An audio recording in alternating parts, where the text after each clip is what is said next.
Hi, my name is Emily Bjornson, and I will be doing an informative speech on interpersonal violence against people with disabilities during COVID-19. Now, to start off, let me ask you a question about how your life has personally changed during COVID-19 or this pandemic. For example, you're probably not going out, you're staying in a lot more. You don't have as many activities. When you see people, you don't see a lot of people. You're wearing masks. And overall, you're just social distancing from everyone you see. Personally, I have not seen my friends nearly as much as I have before because of this pandemic. Well, just imagine how people with disabilities feel. They are already a group that is at a higher risk to possibly be affected by COVID-19. So they are more likely to have to stay in even more than we do. I want to bring awareness to these interpersonal issues of increased violence towards people with disabilities. Today we will talk about these issues and how people can help with this interpersonal violence. To start off, let's define what victims of interpersonal violence are.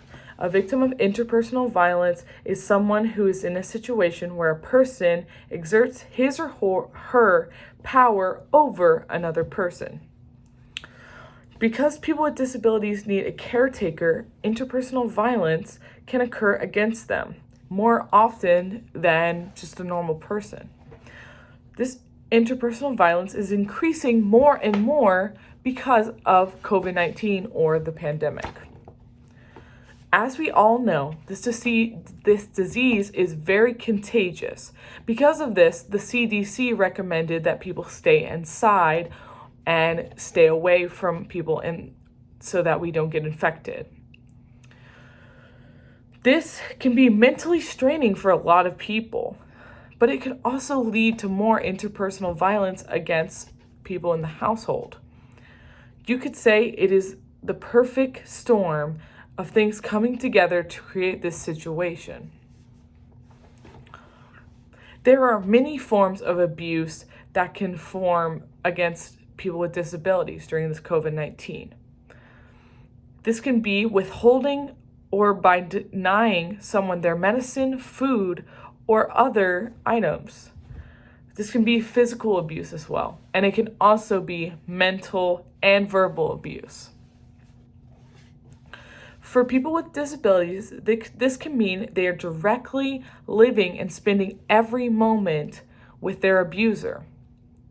They also do not have the resources to reach out to others to get help in this situation because they have to stay in because of the pandemic. As the book says, because the activities of daily living with which people with disabilities receive assistance are often critical to maintaining health, well-being, and functioning, people with disabilities often feel like they have no choice but to tolerate the abuse for fear of being left without access to critical daily assistance and care.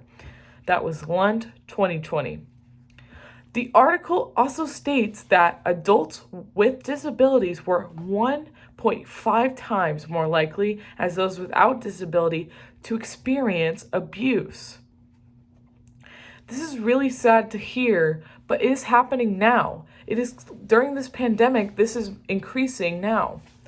So that's why we need to be more informed about this topic. I am passionate to inform others on this topic so that more people can understand and be aware of these interpersonal violence against people with disabilities. Now let us look at some other ways that we can help with this issue. The first way is to be informed. If people are informed, they are more likely to help against this interpersonal violence. The article also mentions sending out a questionnaire to people with disabilities so that you can screen for abuse or ask how they're doing overall. This could be a safe way for people with disabilities to verbalize their interpersonal abuse against them. There could also be training for health workers so that they can see more signs and realize the signs of this interpersonal abuse. Overall, we should create a safe environment for those with disabilities. In the end, everyone should be informed about this topic to help decrease this interpersonal violence. This is happening at an already difficult time during this pandemic.